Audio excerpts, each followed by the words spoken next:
दैनिक जीवन में दैनिक जीवन में दैनिक जीवन में पीएच का महत्व। ठीक है मेरे बाबू, फातिमा, अलग फातिमा, ओके भैया, चलिए समझ में आ गया। चलिए, दैनिक जीवन में पीएच का क्या महत्व है, क्या महत्व है। अगर बच्चा उच्चा है तो मेरे बाबू भेजिए इधर, ठीक है। अगर मिलेगा कोई तो भेज दीजिए, अगर आपकी छोटी बहन या फिर और कोई है तो सभी को भेजिए। दैनिक जीवन में पीएच का महत्व क्या है, प्रकाश डाले। क्या डालना है, प्रकाश डाले। ये क्वेश्चन था मेरे बाबू, कितने नंबर में पूछा जाता है, 5 मार्क्स का पूछा जाता है। ठीक है, चलो समझ में आ गया। अब तो आ रही होगी, बस जो पढ़ने वाले 10th में बच्चे गए हैं उनके पास क्या कर दो, आप शेयर कर दो। बात क्लियर हो गया ना मेरे बाबू। चलो, तो कल हम पहला क्या पढ़े थे मेरे बाबू, कि दैनिक जीवन में पीएच का बहुत बड़ा महत्व है, बहुत ज्यादा महत्व है।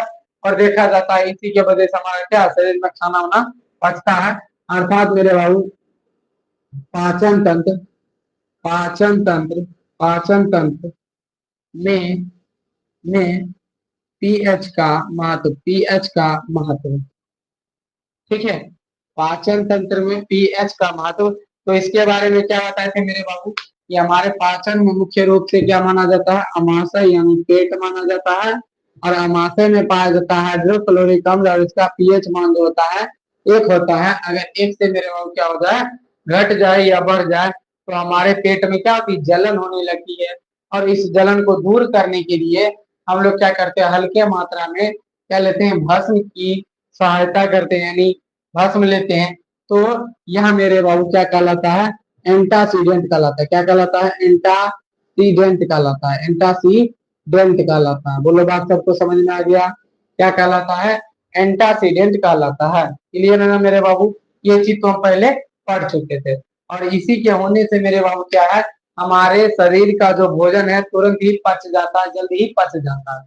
यानी ये बहुत ही अच्छा चीज है हमारे शरीर के लिए। दूसरा हम लोग क्या पढ़े मेरे बाबू, दूसरा क्या पढ़े, दूसरा है दांतों दांतों में दांतों में दांतों में पीएच का महत्व, दांतों में पीएच का महत्व। ठीक है, तो इसका भी चित्र के द्वारा समझे थे।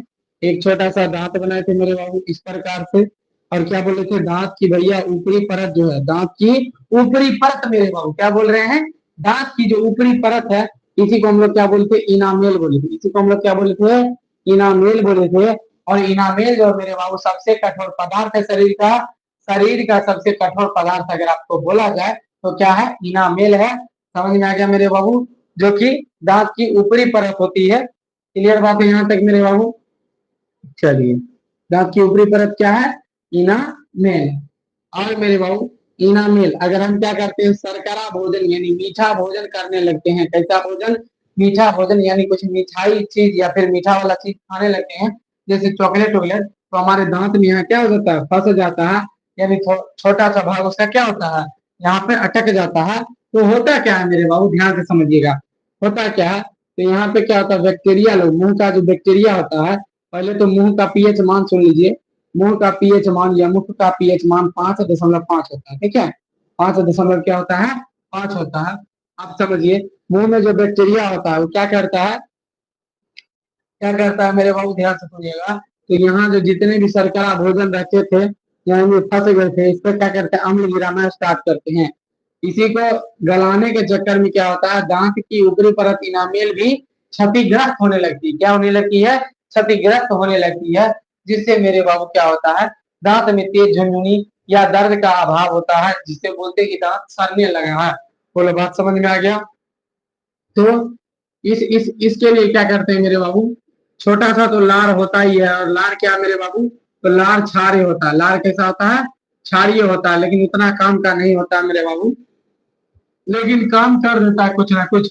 उसके बदले में अगर और चाहिए हमको छाप, तो क्या लेते हैं, टूथपेस्ट लेते हैं। क्या लेते हैं, टूथपेस्ट लेते हैं। क्या लेते हैं मेरे बाबू, टूथपेस्ट लेते हैं। जिससे होता क्या है, ध्यान से सुनिएगा, जिससे टूथपेस्ट क्षारीय है, और क्षारीय और अम्ल मिलकर क्या बनाते हैं, लवण बना देते हैं। जिससे यहाँ की सारी दुख दुविधा, जितना भी चिंता था, सब क्या होता है, खत्म हो जाता है, और दर्द होना बंद हो जाता है मेरे। कोई दिक्कत है, तो आज पढ़ेंगे 3 नंबर। और 3 नंबर में क्या है, जरा चलिए देखते हैं। आज का 3 नंबर में क्या है। ठीक है, आगे चलिए। चलिए, 3 नंबर में क्या है, ऐसा है क्या 3 नंबर। ठीक है, थकान के समय क्या लिखा जा रहा है, थकान के समय। ठीक है, थकान के समय शरीर के शरीर के शरीर के मांसपेशियों पेशियों मांसपेशियों की मांसपेशियों में में अम्ल की अम्ल की उत्पत्ति अम्ल की उत्पत्ति इसके बारे में जानेंगे मेरे बाबू। आज जाने वाले 3 नंबर के बारे में, जैसा कि देख पा रहे हो 3 नंबर में क्या है मेरे बाबू। ठीक है, क्या है 3 नंबर में, आप लोग को क्लियर कर पा रहे होंगे। थकान के समय शरीर के मांसपेशियों में अम्ल की उपस्थिति, इसको आराम से समझते हैं।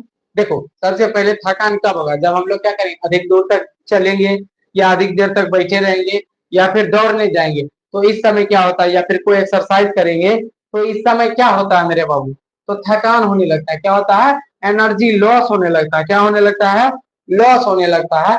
तो जरा समझिएगा मेरे बाबू, जब हम लोग क्या करते हैं, दौड़ते हैं, जब हम लोग क्या करते हैं, दौड़ने लगते हैं, तो होता क्या है मेरे बाबू, हमारा शरीर जो है मेरे बाबू, सबसे पहले तो श्वसन अंग क्या है मेरे बाबू, फेफड़ा। श्वसन अंग क्या है, फेफड़ा। फेफड़ा, उस वक्त तो खाना के द्वारा ऊर्जा नहीं प्राप्त होता है, उस वक्त फेफड़ा हमारा एकदम जादुई चीज बन जाता है। और वो क्या करता है, वो ऑक्सीजन को लेता है, जिससे क्या बनाता है, ऊर्जा बना देता है। क्या मेरा बनता है मेरे बाबू, ऊर्जा बना देता है। बोलो, यहाँ तक क्लियर कर पा रहे आप लोग।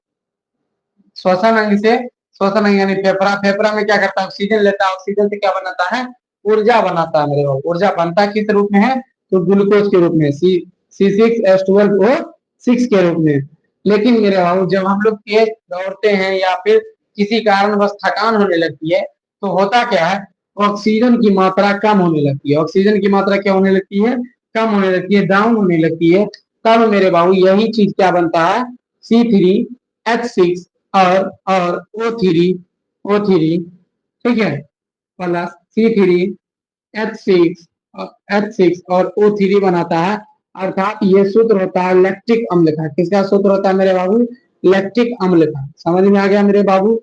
बोलिए, जब हम लोग क्या करते हैं, अधिक तेजी में क्या करते हैं, दौड़ते हैं, तो हमारे शरीर में क्या होता है, फेफड़ा द्वारा ऑक्सीजन को कम मात्रा में क्या कहता है, अंदर लिया जाता है। फेफड़ा क्या करता है, ऑक्सीजन कम मात्रा में अंदर लेता है, जिससे जो हमें ऊर्जा प्राप्त होती थी, उस ऊर्जा के बदले यानी ग्लूकोज के बदले अब क्या प्राप्त होगी, लैक्टिक अम्ल जमा होना चालू कर देगी। कौन सा अम्ल जमा होना चालू कर देगी, लैक्टिक अम्ल जमा होना चालू कर देगी। बोलो, समझ में आ गया मेरे बाबू।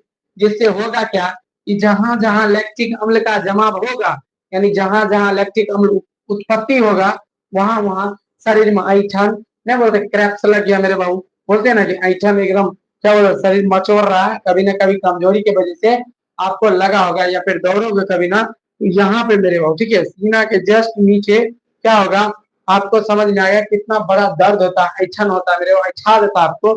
समझ में आ गया। चलिए, सुशील कुमार जी बाबू का स्वागत किया जाता है आप ही के चैनल पे, नालंदा एकेडमी पे। चलिए, बहुत ही सुंदर। अगर आप बाबू नए हो इस चैनल पे, तो चैनल को सब्सक्राइब कर लीजिएगा। जैसा आप पढ़ाते हैं बस एक बार पढ़ के देखो, बिलीव करो, अच्छा समझाते हैं। ठीक है, यहाँ तक क्लियर बात है। एक बार और देख ले। चलो, एक बार और देखते हैं। जब हम लोग दौड़ते हैं या फिर अधिक थकान की ओर जाते हैं, तो होता क्या है मेरे बाबू, फेफड़ा जो है ऑक्सीजन को कम मात्रा में लेता है।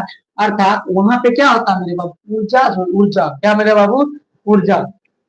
चलो ठीक है मेरे बाबू, सब्सक्राइब कर दीजिएगा अगर आपने हो तो।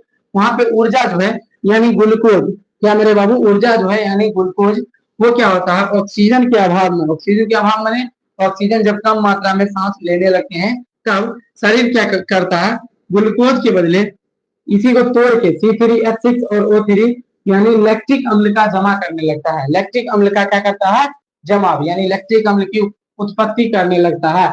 और जहां जहां लैक्टिक अम्ल जमा होगा, वहां वहां तेज ऐठन होगा, यानी जबरदस्त ऐठन होगा, दर्द होगा मेरे बाबू, क्रैप्स लगेगा। समझ में आ गया। जैसे आप लोग दौड़िएगा तो क्या लगेगा, यहाँ पे है बहुत जोर से क्रैप्स लगेगा, दौड़िएगा ना, यहाँ पे बहुत जोर ऐठन होगा, पिट्ठी में ऐंठन होगा, या फिर बोल सकते हो कि कभी कभी बैठे बैठे झुनझुनी भी लग जाती है। तो यही है कि लैक्टिक अम्ल वहां पे क्या हो जाता है, जमा होने लगता है। बोलिए समझ में आ गया? समझ में आ गया ना मेरे बाबू? चलिए, तो यहाँ पे अम्ल की उपस्थिति पता चल गई ना। चलिए, थकान के समय शरीर में मांसपेशियों में अम्ल की उपस्थिति, जो हम आपको बताएं सेम चीज लिखने वाले हैं मेरे बाबू। बस आप लोग एकदम ध्यान से देखिए, समझिए, और जहां डाउट आवे, कोई भी प्रॉब्लम आवे, मुझे बताइए मेरे बाबू, ठीक है? चलिए, क्या लिखेंगे? जब हम जब हम दौड़ते हैं, क्या करते हैं? दौड़ते हैं, या या थकान थकान या इसे लिख दो, तेज थकान होती है, तेज थकान होती है, तो तो तो मेरे बाबू ध्यान से सुनिएगा, फेफड़ा फेफड़ा ऑक्सीजन को कम मात्रा में कम मात्रा में कम मात्रा में अंदर लेता है, कम मात्रा में शरीर के अंदर लेता है, कम मात्रा में शरीर के अंदर लेता है, अंदर लेता है, जिससे जिससे जिससे ग्लूकोज ग्लूकोज यानी ग्लूकोज यानी ऊर्जा ना बनकर ना बनकर क्या होता है मेरे बाबू? ना बनकर आधे आधे अर्थात अर्थात C3H6O3 का निर्माण करता है करता है करता है ठीक है, यानी किसका निर्माण करता है? C3H6 और O3 का निर्माण करता है। प्रिंस बाबू, इतना लेट तो नहीं आना था ना आप लोग को। चलिए, अगर आप आ ही रहे हो तो थोड़ा सा और समझ लो, रिवीजन भी हो रहा है आपका। चलो, निर्माण करता है, अर्थात अर्थात लैक्टिक अम्ल लैक्टिक अम्ल की लैक्टिक अम्ल की लैक्टिक अम्ल की उत्पत्ति होने लगती है। क्या होने लगती है मेरे बाबू? उत्पत्ति होने लगती है। बोले यहाँ तक क्लियर है? होने लगती है, बोलो क्लियर है? लैक्टिक अम्ल की क्या होने लगती है? उत्पत्ति होने लगती है। और जहां जहां जहां जहां जहां जहां लैक्टिक अम्ल जमा होगा, जहां जहां लैक्टिक अम्ल अम्ल जमा होगा जमा होगा वहां वहां वहां वहां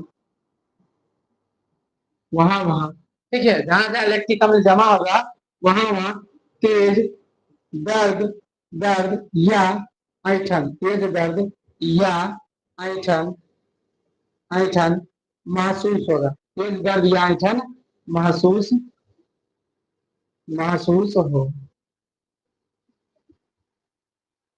ऐसा महसूस होता है। बोलो, इस बात से क्लियर है मेरे बाबू? प्रिंस बाबू बताइए तो आप इस तीसरे नंबर पॉइंट से क्लियर हो? थकान के समय शरीर के मांसपेशी में अम्ल की उत्पत्ति, यानी कहने का मतलब है जिस प्रकार फेफड़ा सांस लेता है नाक के रास्ते से, तो क्या बनाता है? ग्लूकोज यानी ऊर्जा बनाता है। वही जब हम दौड़ते हैं तो कम मात्रा में सांस जाता है, जिससे होता क्या है, बात समझिए। जिससे होता क्या है कि शरीर में जो ऊर्जा बनता है, शरीर में क्या बनता है? ऊर्जा बनता है। वो ऊर्जा ना बनकर लैक्टिक अम्ल यानी C3H6 और O3 का निर्माण कर देता है। अर्थात लैक्टिक अम्ल का क्या करता है मेरे बाबू? निर्माण कर देता है। और जहां जहां लैक्टिक अम्ल उत्पन्न होगा वहां वहां क्या होगा? आपको ऐंठन होगा, तेज दर्द होगा। ठीक है, जब दौड़िएगा तो यहाँ पे देखिएगा बहुत ज्यादा, यहाँ पे इधर साइड में दर्द होगा। बात सबको समझ में आ गया? तो तीसरे पॉइंट से अगर आपको कोई भी डाउट है, कोई भी दिक्कत है, तो मुझे बताइए मेरे। अब आइए चौथा नंबर पर। चौथा नंबर, अम्ल। क्या लिखा हुआ मेरे बाबू? अम्ल के प्रयोग से अम्ल के प्रयोग से क्या लिखा हुआ है? अम्ल के प्रयोग से अम्ल के प्रयोग से। आकाश बाबू का स्वागत किया जाता है मेरे बाबू, इतना लेट नहीं आना था।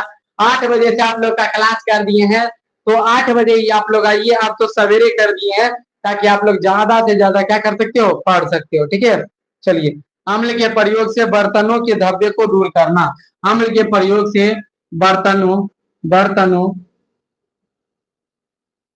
बर्तनों के धब्बे को दूर करना।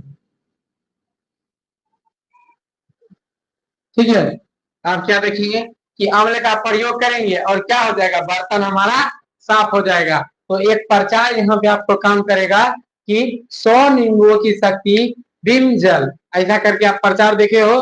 ठीक है, नींबू ले लेगा, बर्तन दिखाएगा, एक बार नींबू घुमा, भवंडर के जैसे बर्तन पूरा क्या हो गया, साफ हो गया। यानी नींबू में क्या रहता है मेरे बाबू, याद करिए तो।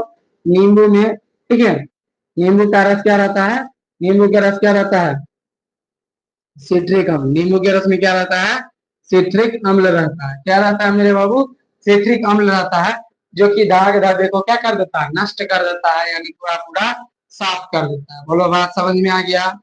चलिए, अंशु बाबू का स्वागत किया जाता है। अंशु जी गुड इवनिंग, गुड इवनिंग आपको, एकदम बहुत ही सुंदर। चलिए, इसमें लिखे, क्या लिखेंगे मेरे बाबू, आप लोग का समझ में आ गया, तो वही चीज लिखने वाले हैं। चलिए, राधे राधे, राधे राधे मेरे बाबू। इधर देखो, क्या लिखेंगे, जब हमारा बर्तन बर्तन अधिक अधिक गंदा गंदा या बदरंग हो जाता है जाता है जाता है और जल्द ही जल्द ही जल्द ही दाग दाग मिटता नहीं है। क्या करता है, दाग मिटता नहीं है, मिट मिटता नहीं है। तो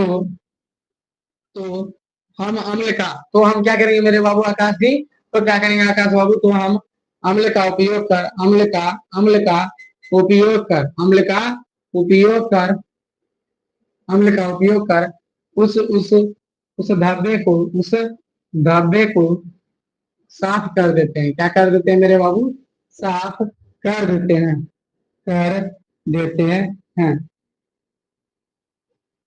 अर्थात अर्थात नींबू नींबू का रस, ठीक है, नींबू का रस बर्तन बर्तनों पर रगड़ने, ठीक है, नींबू का रस बर्तनों पर रगड़ने, क्या लिखा हुआ है, रगड़ने पर, क्या बोल रहे प्रिंस जी। चलिए, इधर देखें मेरे बाबू, अर्थात नींबू का रस बर्तनों पर रगड़ने से, से बर्तन बर्तन चिकना हो जाता है। क्या हो जाता है मेरे बाबू, चिकना हो जाता है जाता है।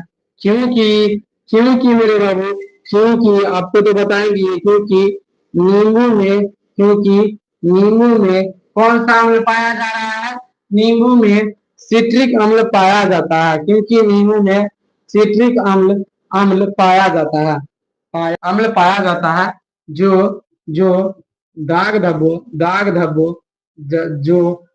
धब्बों को नष्ट कर देता है। क्या कर देता है, नष्ट, यानी वो साफ कर देता है। क्या कर देता है, साफ कर देता है। बोलिए, समझ में आ गया सभी को। एक बार स्क्रीनशॉट प्यारे तरीके से मारिए, एकदम क्लियर हो जाएगा। आप लोग स्क्रीनशॉट ले लीजिए, इसका इतना आसान भाषा में आपको कहीं नहीं मिलेगा। अब देखेंगे हमारा 5वां टॉपिक, इसी में 5वां पॉइंट क्या आएगा। तो जितने भी बच्चे हैं जल्दी जल्दी स्क्रीनशॉट ले लीजिए। वीडियो को आप लोग लाइक नहीं कर रहे हैं, साथ ही साथ आप अपना दोस्त के पास शेयर नहीं कर रहे हैं, ग्रुप में शेयर नहीं कर रहे हैं, ये मेरे बाबू गंदी बात है। ठीक है, चलिए, यहाँ तक क्लियर है ना। चलिए, अब देखते हैं चौथा नंबर, क्या नंबर, चौथा पॉइंट इसका देखते हैं। चौथा पॉइंट में क्या बोल रहा है, ठीक है।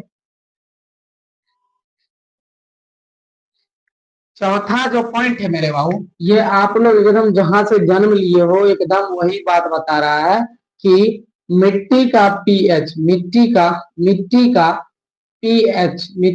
पीएच, ठीक है।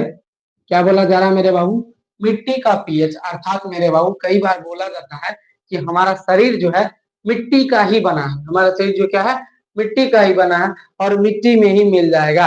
अर्थात इस रीजन को आप समझेंगे मेरे बाबू बहुत ही सुंदर तरीके से। तो मिट्टी जो है मेरे बाबू, ठीक है, अगर आपसे पूछे कि मिट्टी का पीएच मान क्या होता है, तो लगभग 7 होता है मेरे बाबू, लगभग क्या होता है 7 होता है। और मिट्टी पर यानी मिट्टी पर ही फल फल फूल फूल पेड़ पेड़ पौधे जितने भी पूरा घर उर होता है कहाँ पे होते हैं, मिट्टी पर ही बनाए जाते हैं। समझ में आ गया, जितने भी पेड़ पौधे हो गए फल फूल हो गए सब कहाँ से होते हैं, मिट्टी से ही मेरे बाबू उगते हैं। जो भी फसल ले लो, गेहूं ले लो, धान ले लो, मक्का ले लो, टमाटर ले लो, मटर ले लो, आलू ले लो, जितना भी चीज है वो सब चीज किस पे होता है, मिट्टी पर ही होता है। और मिट्टी का पीएच मान कितना होता है मेरे बाबू, याद रखिएगा मिट्टी का पीएच मान 7 होता है। मिट्टी का पीएच मान कितना होता है, लगभग 7 होता है। और 7 जब रहेगा ना तो फसल एकदम खिलखिला के उठेगा, ठीक है, यानी फसल उसल जो भी आप लगाइएगा खेत में वो एकदम क्या लगेगा, बहुत अच्छा आगे टाइप में होगा। मतलब कहने का है कि अत्यधिक मात्रा में क्या होगा, उपज होगा, उपज, ठीक है, अत्यधिक मात्रा में क्या होगा, उपज, जो उपज होगा। आप कुछ भी लगाते हो अगर उसका पीएच मान कितना 7 के लगभग है मिट्टी का, तो उसमें फसल क्या होगा, फसल अधिक अधिक मात्रा में उपजेगा, ठीक है, ज्यादा मात्रा में उपजेगा। बात समझ में आ गया। अगर इससे क्या हुआ, इससे मान लीजिए कम हुआ, इससे मान लीजिए कम हुआ, यानी 7 से कम होगा तो 7 से कम क्या बोलते हैं, अम्लीय, अम्लीय। और 7 से ज्यादा होगा तो क्या बोलते हैं मेरे बाबू, क्षारीय, ठीक है। यदि अम्लीय या क्षारीय होता है, यदि मिट्टी का पीएच मान अम्लीय या क्षारीय होता है तो मेरे बाबू होता क्या जानते हो, होता कुछ नहीं है, जो आपका फसल अत्यधिक मात्रा में उपज रहा था अब वो ज्यादा मात्रा में उपजेगा नहीं, कुछ मात्रा में उपजेगा, कहीं कहीं झलक जाएगा आपका फसल। तो यही सब रीजन है मेरे पास पीएच का। समझ में आ गया। तो जो बात यहाँ समझे हैं वही बात लिखने की प्रयास करेंगे। ओके चलिए, तो क्या लिखेंगे, मिट्टी का पीएच मान, जो भी दिख रहा है आपको अच्छे से देखिए, मिट्टी का पीएच मान, मान लगभग लगभग 7 होता है। लगभग कितना होता है, 7 होता है। यहाँ तक क्लियर है। और और क्या लिखेंगे मेरे बाबू, और यदि, और यदि मिट्टी का पीएच मान, मिट्टी का पीएच मान घट घट घट जाता है, घट घटे क्या हो जाता है, पीएच मान घट जाता है, घट जाता है, या या बढ़ जाता है, बढ़ जाता है। तो मेरे बाबू क्या होता है, तो फसलें फसलें अच्छी अच्छी तरह से 1 सेकंड रुक जाइएगा, 7 होता है। और मेरे भाई यदि मिट्टी का पीएच मान घट जाता है या बढ़ जाता है तो फसलें अच्छी तरह से उपजती नहीं है, ठीक है, उपजती नहीं है, समझ में आ गया। और मान लीजिए, और यदि यदि मिट्टी का पीएच, यदि मिट्टी का पीएच, चलिए, तो फसलें अच्छी तरह से उपजती नहीं है और यदि मिट्टी का पीएच 7 से कम हो जाए, 7 से क्या हो जाए, कम हो जाए, क्या हो जाए मेरे बाबू, कम हो जाए, यानी यानी यानी मिट्टी मिट्टी क्या हो जाए, 7 से कम हो जाए, यानी मिट्टी अम्लीय हो जाए, अम्लीय हो जाए जाए तो इसे ठीक करने के लिए, इसे ठीक करने के लिए, इसे ठीक करने के लिए, क्या करने के लिए, ठीक करने के लिए, ठीक करने के लिए क्या करते हैं मेरे बाबू, ध्यान दीजिएगा, ठीक करने के लिए कली चूना, कली चूना या भाखरा चूना, कली चूना या भाखरा चूना, भाखरा चूना या या calcium calcium calcium carbonate, carbonate का छिड़काव, छिड़ छिड़काव करते हैं, क्या करते हैं, छिड़काव करते हैं, ठीक है, जिससे जिससे जिससे मिट्टी का पीएच पहले के भांति हो जाता है, पहले के समान हो जाता है, हो जाता है, ठीक है, हो जाता है। और और और फसल फसल और फसल अच्छी तरह से, फसल अच्छी अच्छी होती है, फसल क्या होती है, अच्छी होती है। कहने का मतलब है, आप अगर देखोगे अभी आम का मौसम है, आम का मंजरी दिया होगा मेरे बाबू, तो कहीं कहीं पे आप लोग देखिएगा क्या कि पेड़ को क्या करता है कि चूना, यानी मेरे बाबू समझ रहे हो, भखरा चूना या काली चूना, तो चूना से क्या करता है, पेंट कर देता है, नीचे जो जड़ होता है मेरे बाबू उसका, वहां पे क्या कर देता है, पेंट कर देता है। बोलो बात समझ में आ गया सभी को? चलिए आयुष जी, बाबू सभी का देख रहे थे। अच्छा,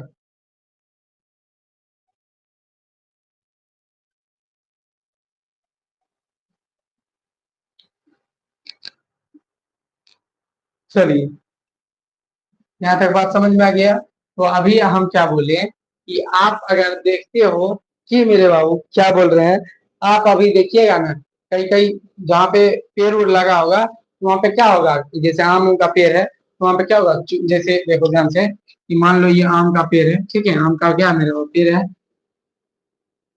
तो यहाँ क्या करेगा, इतना दूर आधा दूर यहाँ पे क्या करेगा, चूना रंग देगा, चूना से क्या करेगा, पोत देगा, चूना से क्या करेगा मेरे बाबू, पोत देगा।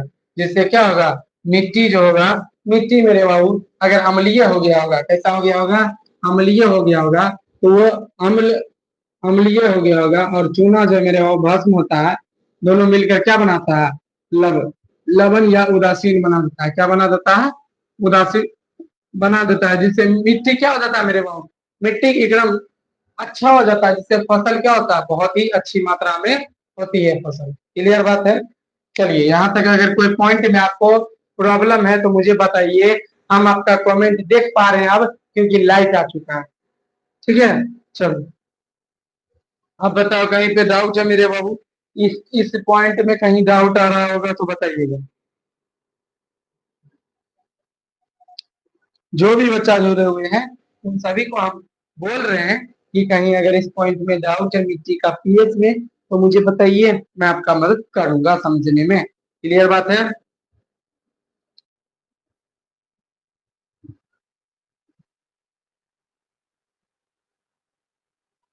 बताइए, किसी को कोई डाउट नहीं है ना? चलो पांचवा और लास्ट पॉइंट देखते हैं, पांचवा और लास्ट पॉइंट देखते हैं। चले मेरे बाबू, कौन सा पॉइंट देखते हैं, पांचवा या लास्ट पॉइंट, इसका लास्ट पॉइंट क्या है जरा ध्यान दें।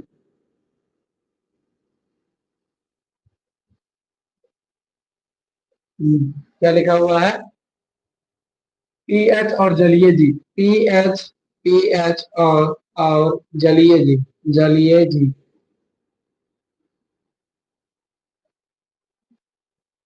जलीय जीव मेरे वहां मछली, मगरमच्छ, ये सब क्या हो गए, जलीय जीव हो गए, यानी जल में जो जीव निवास करते हैं, रहते हैं, क्या बोले, जल में जो जीव निवास करते हैं या रहते हैं, उसे क्या कहते हैं, जलीय जीव कहते हैं। क्या बोले, जल में जो जीव निवास निवास करते हैं या रहते हैं रहते हैं, ध्यान से सुनिएगा, जल में जो जीव निवास करते हैं या रहते हैं, उन्हें उन्हें जलीय जीव कहते हैं। क्या कहते हैं, जलीय जीव कहते हैं। कोई दिक्कत है तो पानी में जल रहेगा और कौन सी बोलेंगे, जलीय जीव। क्लियर बात है प्रिंस? कोई दिक्कत नहीं ना यहाँ तक? आगे बताना प्रिंस बाबू, क्लियर है? चलो, और पीएच का मतलब तो आप लोग समझ ही पा रहे होंगे, तो इसे किस प्रकार से लिखेंगे, देखो क्या बोल रहे हो आकाश, क्या बोल रहे हो, कैसे पता चलेगा कि मिट्टी का लगभग पीएच मान लगभग 7 होता है, तभी अच्छा फसल अच्छी होती, बताइए। देखो मेरे बाबू आकाश, अभी जो है ना टेक्नोलॉजी बढ़ गया है, और पीएच अगर आप कहीं जाते हो, हालांकि अपना बरौनी तो ऐसा कोई दुकान नहीं है जो पीएच दे दे, और इक्का दुक्का होगा जिसके बारे में मुझे तो पता नहीं कि कौन दे सकता है, पीएच स्केल या फिर पीएच का क्या आता है मेरे बाबू, पीएच क्या है, स्केल है, या फिर पीएच का क्या आता है, एक पत्ता आता है, पीएच का क्या आता है, पत्ता, जो कि कागज टाइप में होगा, टुकड़ा में कागज टाइप में होगा, 0 से लेकर 14 तक बना होगा। समझ में आ रहा है ना, चल समझ में आ रहा है क्या तक। तो अगर आप बाजार उजार जाते हो, पता लगाते हो कि भैया जी कहीं मिल रहा है क्या पीएच स्केल, या फिर ऑनलाइन अगर ऑर्डर करते हो, ठीक है, तो मेरे आपको समझ में आ जाएगा। ऑर्डर करोगे थर्मामीटर के जैसा होता है, जैसे पानी में डुबाएगा तो पानी का क्या बता देगा, पानी का क्या बताएगा मेरे बाबू, तो पानी का बता देगा आपको पीएच मान कितना होता है। अगर आप मिट्टी को लेते हो, मिट्टी को थोड़ा सा गीला करते हो, तो मिट्टी का पीएच मान बता देगा, जिससे आपको पता लग जाएगा कि आपका मिट्टी क्या है, पीएच मान कितना है और किस प्रकार का क्या होगा, अच्छा फसल दे पाएगा। बोलो बात समझ में आ गया आकाश जी, कोई दिक्कत है मेरे बाबू यहाँ तक, नहीं ना, चलिए बहुत सुंदर। चले आगे, चल इसी में क्या लिख सकते हैं, लिखेंगे कि जलीय जीव, जलीय जीव भी भी जल में एक निश्चित निश्चित निश्चित, ठीक है, क्या बोलेंगे मेरे बाबू, एक मिनट ध्यान दीजिएगा, तो क्या बोलेंगे, जलीय जीव भी जल में एक निश्चित पीएच पीएच सीमा सीमा के अंदर अंदर रहते हैं, क्या रहते हैं, अंदर रहते हैं, एक सेकंड, पीएच सीमा के अंदर रहते हैं, यानी पीएच मान जो होगा मेरे बाबू वो उसी के अंदर रहता है।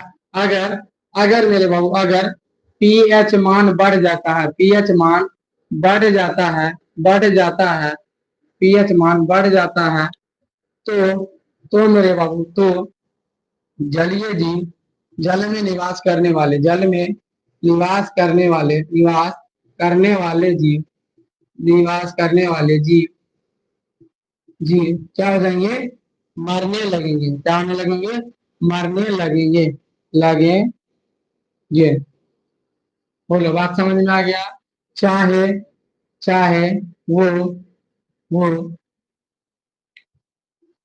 प्रदूषण, वो कचरे का प्रदूषण, कचरे का प्रदूषण के बजाय क्यों न हो पाए, कचरे का, चाहे वो कचरे का प्रदूषण ही क्यों ना हो, क्यों ना हो।